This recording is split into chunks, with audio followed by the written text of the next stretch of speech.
नमस्कार, प्रणाम। वार्ताक्रम आगे बढ़ाते हुए 3 राशियों की वार्ता हो गई थी ना। शनि के परिवर्तन का प्रभाव मेष राशि पर, वृष राशि पर और मिथुन राशि पर। अब बारी है कर्क राशि की, सिंह और कन्या की। शनि वैसे तो मीन में अच्छा होता भाई, और इसका निवास भी बिल्कुल मस्तिष्क में, जहाँ मेष और मीन का मिलन होता है उस पार्ट पे। खैर, ये एक पृष्ठोदय राशि है। बिल्कुल इसकी जो बनावट आकृति है वो मछली की तरह है। इसका शीर्ष भाग और पूंछ भाग देखा जाए दोनों तो बड़ा सिमिलर दिखाई देते हैं। और ये पृष्ठोदय है, लेकिन बड़ी चमक है। मछलियाँ बड़ी जल तरंगों में चमकती रहती हैं।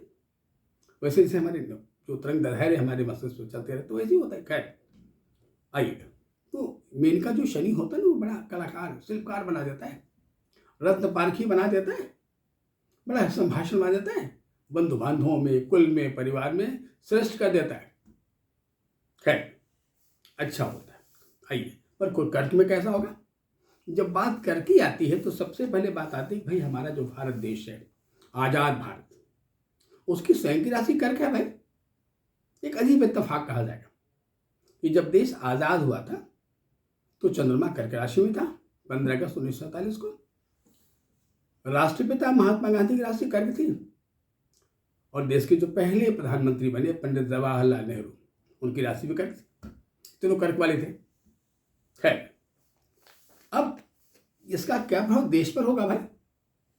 पिछले अनुभवों के साथ देखा जाए तो 2 बार ये मीन में आ चुका है। पहली बार आया था 1967 के एंड में, जब इंदिरा जी देश की प्राइम मिनिस्टर बन चुकी थी 1966 में। पर अंदर अंदर कांग्रेस में धीरे धीरे अंदर अंदर फूट पड़नी शुरू हो गई थी, अंतर विरोध, अंतर कलह शुरू हो चुका था। और अगले चुनाव तक जब 1971 आया, 71 आया, तो वो ओवर के सामने आ गया। कांग्रेस 2 हिस्से में बट गई, कांग्रेस इंडिकेट, कांग्रेस सिंडिकेट। खैर, फिर दोबारा 1996 जब आया तो ये शनि नाम का ग्रह मीन राशि में चला गया। बृहस्पति धनु में था और शनि मीन में था। अगर देखा जाए तो 1996 से लेकर के 1999 तक हमारी राजनीति बड़ी अस्थिर थी। कोई अच्छा अस्थायी गवर्नमेंट बन नहीं पा रही थी। देवगौड़ा साहब कुछ दिन बने, फिर कोई और बना। अंत में जब 1999 आया तो अटल बिहारी वाजपेयी जी प्रधानमंत्री बने, वो भी 3 बार। कभी 3 दिन के रहे, कभी 13 दिन रहे, फिर अस्थायी प्रधानमंत्री बन गए 1999 में।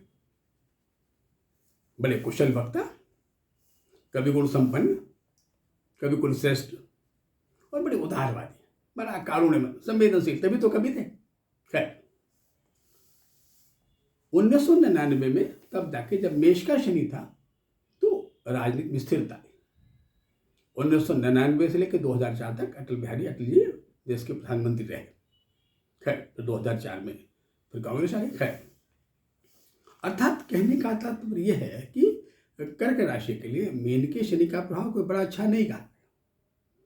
तो आम जन में इसका असर कैसा होगा? अगर आम जन में किसी राशि कर्क है और उसका जन्म वर्षा ऋतु में, उसका जन्म कहीं हेमंत ऋतु का बाई द वे, तो अच्छा नहीं कहा जाएगा। थोड़ा बड़ा संघर्षशील, तनावपूर्ण, बड़ा उठापटक, अस्थिरता, थोड़ा भाई बंधुओं में समन्वय स्थापित करने में थोड़ी बड़ी मुश्किलाहट, कठिनाई।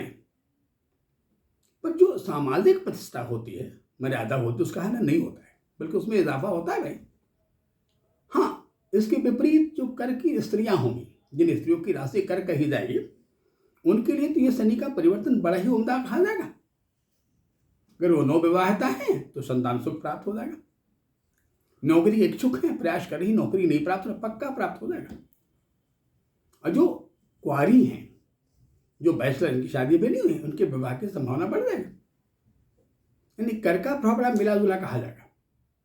शुरुआत के 10 महीने उतने अच्छे नहीं कहे जाएंगे, बीच के 10 महीने बेहतर कहे जाएंगे, और अंतिम जो 10 महीने होंगे वो तो बड़ा उत्कृष्ट कहा जाएगा।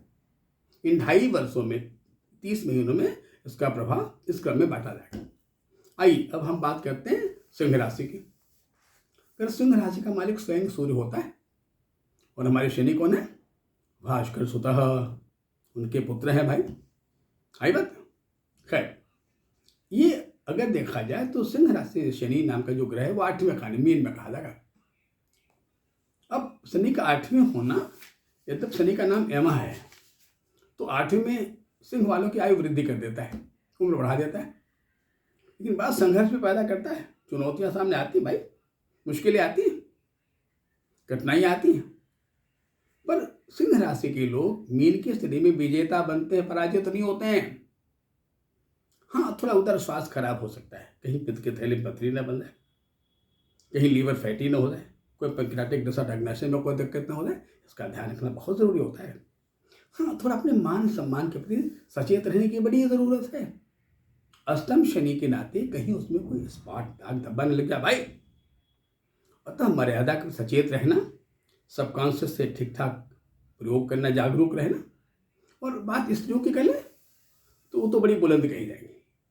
अगर वो राजनीति में है तो उन्हें अच्छा पद प्राप्त हो जाएगा, अगर वो नौकरी में है, टीचिंग में है, मेडिकल साइंस में है, डॉक्टर हैं, तो उनका प्रमोशन पक्का मिल जाएगा। और संभवतः जिसको घर की बड़ी इच्छा होगी, घर नहीं प्राप्त हो रहा है, वो अष्टम शनि में घर प्राप्त कर लेगा।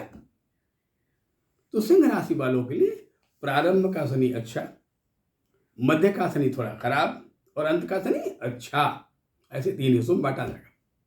अब बारी आई, एक राशि बची कन्या राशि, जिसका स्वयं मालिक बुध नाम का ग्रह होता है। ये बुध तो शनि का बड़ा प्रगाढ़ मित्र है।